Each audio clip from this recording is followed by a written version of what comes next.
पिछले 48 घंटों में जो आपने देखा, हम सब देख रहे हैं, मीडिया, सोशल मीडिया, तो लगा कि आपसे आज कुछ चर्चा करें और कुछ बुनियादी सवाल उठाएं। पहला सवाल यह है कि क्या भगवान के मंदिर में निमंत्रण से जाया जाता है? इंतजार की जाती है, साहब निमंत्रण दीजिए, हम आएंगे। यह ऐसा सवाल है, और वो मंदिर हो, मस्जिद हो, गुरुद्वारा हो, गिरजाघर हो, क्या हम निमंत्रण की इंतजार करेंगे और निमंत्रण नहीं आए तो नहीं जाएंगे? और किस तारीख को किस श्रेणी का व्यक्ति मंदिर में जाएगा, यह कौन तय करेगा? राजनीतिक दल तय करेगा? ये कभी सुना है आपने कि एक राजनीतिक दल तय करेगा कि मैं अपने भगवान से मिलने कब जाऊं, और मैं जाऊं या ना जाऊं, सुप्रिया जी जाएं या ना जाएं? मंदिर में न किसी को बुलाया जाता है, कम से कम इंसान द्वारा तो नहीं बुलाया जाता, और न किसी को रोका जाता है। न इंसान किसी को मंदिर में बुला सकता है, न इंसान किसी को मंदिर जाने से रोक सकता है। लेकिन एक उल्टी गंगा बहाई जा रही है। मुझे यह बताइए, किसी मंदिर का प्राण प्रतिष्ठापन जब किया जाता है तो उसकी एक तौर तरीका होता है, विधि विधान होता है, धर्मशास्त्र होते हैं। क्या यह कार्यक्रम धार्मिक है? अगर यह कार्यक्रम धार्मिक है तो क्या विधि विधान से हो रहा है, धर्मशास्त्र से कुछ किया जा रहा है? अगर यह कार्यक्रम धार्मिक है तो शंकराचार्य, चारों पीठों के हमारे शंकराचार्य, क्या उनकी सलाह से, उनकी देखरेख से इस कार्यक्रम का स्वरूप तय किया जा रहा है? चारों शंकराचार्य, चारों पीठ स्पष्ट रूप से कह चुके हैं कि एक अधूरे मंदिर की प्राण प्रतिष्ठापन नहीं की जा सकती। अगर यह कार्यक्रम धार्मिक नहीं है तो यह कार्यक्रम राजनैतिक है।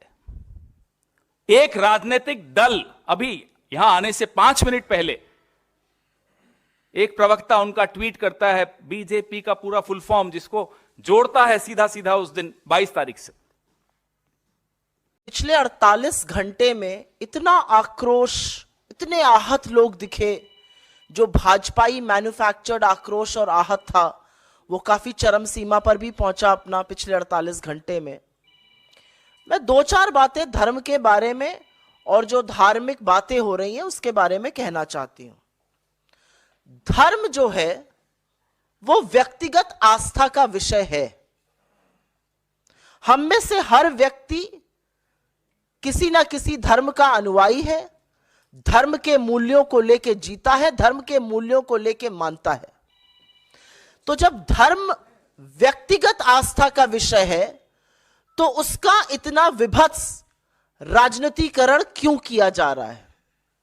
क्या उसका इतना विभत्स राजनीतिकरण होना सही है?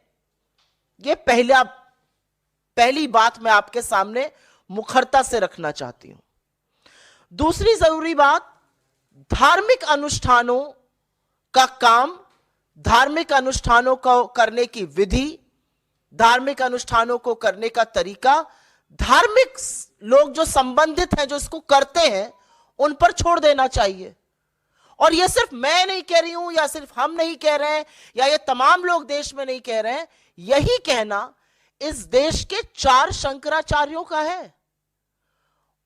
बहुत लोग जो आक्रोश हैं, जो आहत हैं, जो लगातार शोज कर रहे हैं, आपका कहां था यह आक्रोश? आप क्यों नहीं आहत हुए जब हिंदू धर्म के सर्वोच्च 4 ज्ञानी, जिनको बोला जाता है, जो 4 शंकराचार्य हैं, जब उन्होंने निर्णय लिया कि वो अयोध्या नहीं जाएंगे? यह आक्रोश क्यों नहीं आया? ये आहत क्यों नहीं हुए? वो धर्मभीरू कहां थे? ये मैं जानना चाहती हूं। शंकराचार्यों का अपमान या उनको ना बुलाने का जो गलत तरीका था, इस पर क्यों नहीं लोग आक्रोशित हो रहे हैं?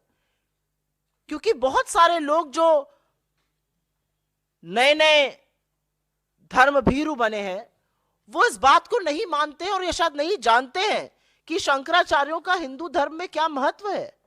ये चारों हिंदू धर्म के स्तंभ हैं। आदि गुरु शंकराचार्य ने 4 मठों की स्थापना करी थी और उससे एक तरह से पूरे देश को जोड़ा था। उत्तर में आपका जोशी मठ में, फिर पूर्व में आपका गोवर्धन मठ पुरी में स्थित, दक्षिण में श्रृंगेरी शारदा मठ और पश्चिम में द्वारका पीठ। और इन चारों शंकराचार्यों ने निर्णय लिया है कि वह अयोध्या नहीं जाएंगे और इस पर कोई आक्रोश नहीं है। क्या यह धर्म को आहत नहीं कर रहा है? धार्मिक चीजों में, धार्मिक अनुष्ठानों में, धार्मिक परंपराओं में, सनातन संस्कृति में राजनीति करना सर्वथा गलत है। हम कहां जाने से मना कर रहे हैं? हम 22 तारीख को, और यह बात हमारे अध्यक्ष ने कही है, हम 22 तारीख को जो अयोध्या में मोदी जी के नाक के नीचे मोदी जी की प्रेजेंस और आरएसएस संघ के प्रमुख की प्रेजेंस में हो रहा है, उसमें नहीं जा रहे हैं, जहां हमारे शंकराचार्य नहीं जा रहे हैं।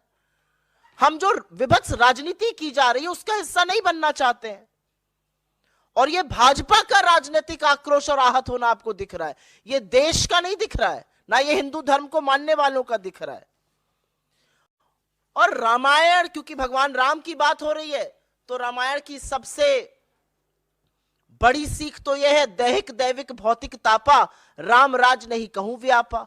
44% बेरोजगारी की दर आई है कल 20 से 25 साल के युवाओं में। तो राम राज्य में तो उनको एम्प्लॉयमेंट मिलना चाहिए, उस पर चर्चा होनी चाहिए। उस चर्चा से बचे रहिए, इसलिए विभत्स राजनीतिकरण चीजों का करते रहिए। राम राज में तो नहीं है कि आदिवासी के सिर पर आप पेशाब करिए। राम ने तो शबरी के बेर खाए थे।